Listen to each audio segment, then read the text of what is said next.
Hey guys, Phil here, and today we are back to talking about landing pages. Now, I'm actually going to be going over a live example with you. Ty Worthington of Pinnacle Event Rentals has graciously allowed me to work on his website and build out a page for him. So that way I can kind of go show you guys how it's done in the real world. So, without further ado, let's take a look at the page. So, this is Ty's site homepage. As you can see here, he has a pretty good site. He actually built it himself. So kudos to Ty. And one reason I wanted you to see the homepage especially was so that way you could see his header. But now we are to the landing page I built. And we're going to kind of go over this piece by piece. One of the big things I just want to point out right away was just check out the different header, and we'll get into the why of that here shortly. Let's just go over, kind of give you a quick look over things here.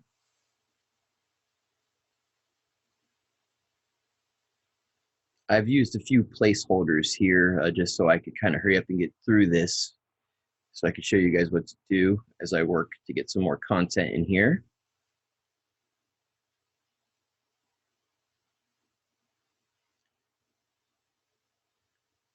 So anyhow, that's the page. Now let's back up. So in our initial presentation the other day, we talked about what makes up the components of a landing page, especially a good landing page. So let's go through them. So the first thing we had talked about was a headline.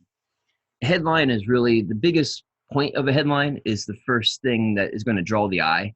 The first thing that's going to pull a potential person into the action that you want them to take. And in that case, we are using protect your customers. So actually, let me back up a little bit. Before you even ever start a landing page, you have to have a goal in mind. And so I sat back and we talked to Ty, and what we ascertained is in his particular situation, the best goal that we could put out and we could do for his business was to market hand washing stations at businesses close to him. Really, so he's up in Manitoba, so I have chosen to target Winnipeg.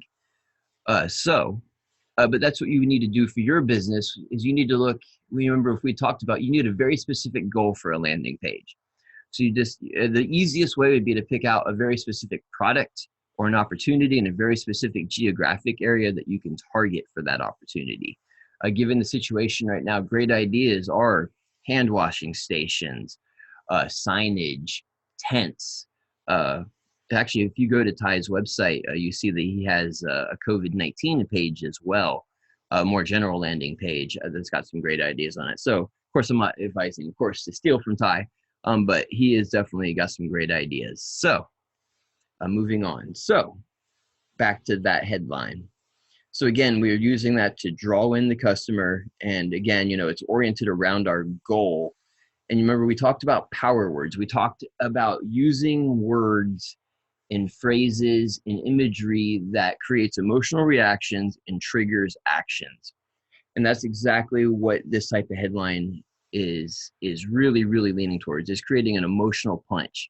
The emotional need of a business owner to make sure that they know that their customers and their employees are safe. At least a good business owner, we would hope. So, moving on. Now from there, the next thing we need on a good page is a brief description of our value proposition.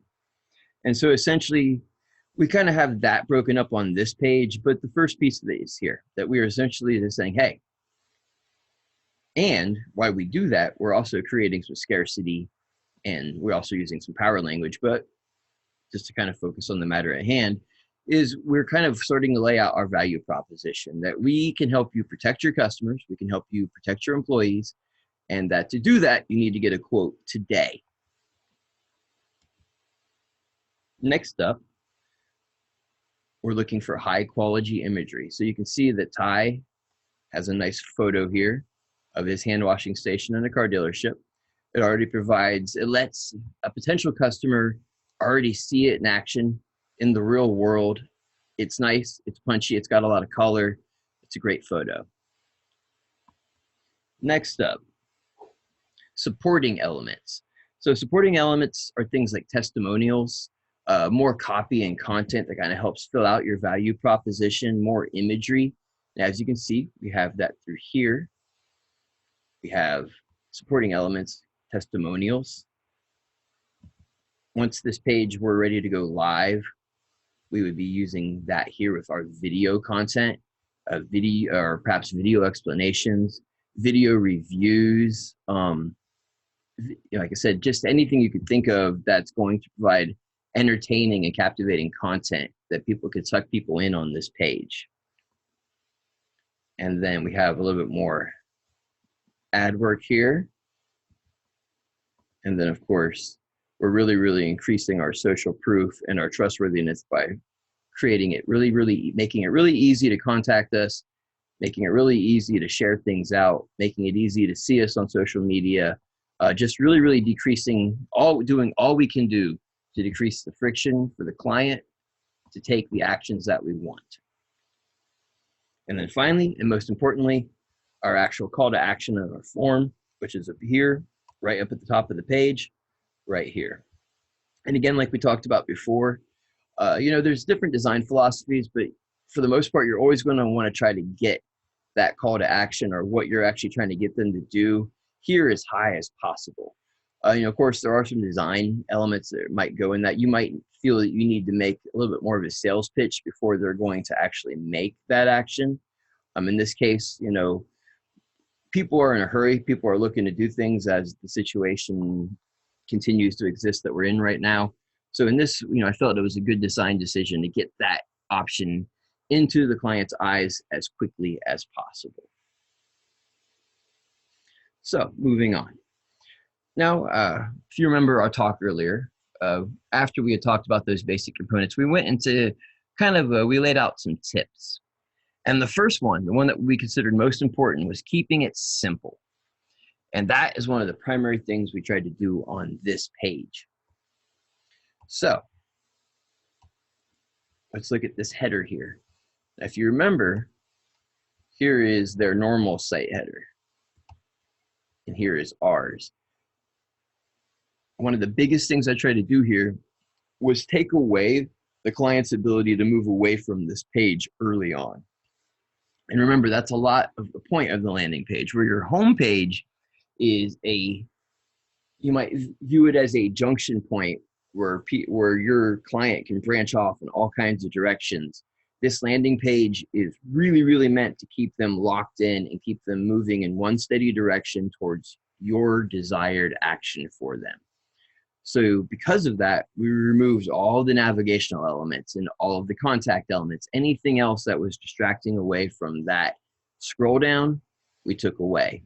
And all we're providing now is just that initial branding to let them know who they're dealing with. Next up, we talked about colors and typography. And again, we had talked about not being a slave to your brand and, picking colors and typography that best represents your particular marketing message right now. But at the same time, as you can see here, by working within the brand standards that Ty has and still using some creativity, we were able to make some nice visual punch while not branching out too far. Now, again, after that, we talked about content and building on content, video and imagery. So as you can see, we've filled out a good bit of content here. We were looking for between 200 and 300 words overall. When I checked out this page, I believe there's about 270 here, which is pretty good. We have some videos, which is great. A few images, which is great. So again, these are the kind of things we want to include on our pages.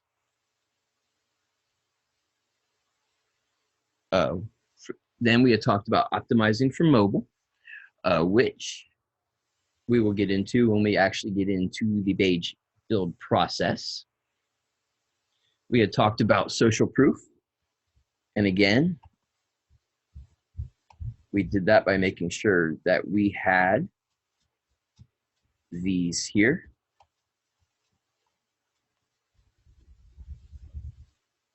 And then finally, we had talked about as well, increasing trust factors with contact information and addressing. So that's what we have here. Now, one of the other things that we had talked about was discount codes and things like that. And you can see we didn't actually include that here. Something that I had thought about in terms of a design decision is that you can actually weigh things like coupon codes against the idea of scarcity. So in this case, given the current situation, we really don't need to be discounting anything. We don't need to offer anything. So what we needed to do instead was create that sense that, hey, supply is limited. Everybody wants this. Everybody needs this. You need to act now so that you can get it for your business before it's too late. And that's really, really all the incentive we need. We don't need to make less money in this situation. So just something to think about when you yourself are building landing pages. So that pretty much wraps up the tips portion. So let's get in just to the very basics of getting this page started, and then we're probably going to call it a video, and then we'll get deeper into the actual build process tomorrow. So how do we get started on a page like this? Let's go to the dashboard. So how you would start a page like this is simply starting from your dashboard. You just simply go ahead and add new. And this would bring you to this interface. So I'm going to go ahead and pull up the page that we created so we don't have to sit here and go through that whole process. But once you are actually in and want to start working on your page, you start by adding your title. Now let's talk about titles just real fast. You really need to think hard about these titles. You really want them to be keyword dense. You're looking for the keywords that you're looking to target here. You're looking for some geographic data perhaps, but you don't want to get it too long. If you have other stuff that you're looking to include, you can get it into the content of your page. Pick something, no more than say 5, 6, 7 words, and then be particularly diligent in just paying attention to what's going to become of your slug, which is the actual URL that this is going to end up answering to. You can modify it, but yeah, just be careful with it. Don't do anything crazy with it, but just again, make sure that it is keyword dense as possible. Now, once you would get that written out, you can go ahead and you would hit update, and then you can actually get into Elementor from there. So you would actually click the edit with Elementor button. But before we do that, I just want to quickly show you guys the Yoast portion of this. Again, I highly recommend having Yoast on your sites. For those of you who are getting bigger or even more serious about your SEO, I would even recommend going with the premium version. But for our purposes right now, the free version is definitely enough. Just go ahead and while you're at it, I'd recommend setting up your focus key phrase. That way you can actually start focusing on your SEO as you move along and you build out your content. I would also suggest going into the snippet editor and doing anything you need to if you're slug, going ahead and adding a meta description, which is going to feed into what your search results are on Google. And then that way you can actually start using the SEO analysis tools and things of that nature. So we're going to go ahead and call it a wrap on that. That will get you started on building a page. Tomorrow we're actually going to get into Elementor. We'll start showing you how to build out the actual pages themselves and some of the tips and tricks that we use when we build pages to help you guys build them more efficiently and more powerfully. Well, thanks again, everybody. It was great, and talk to you guys again tomorrow.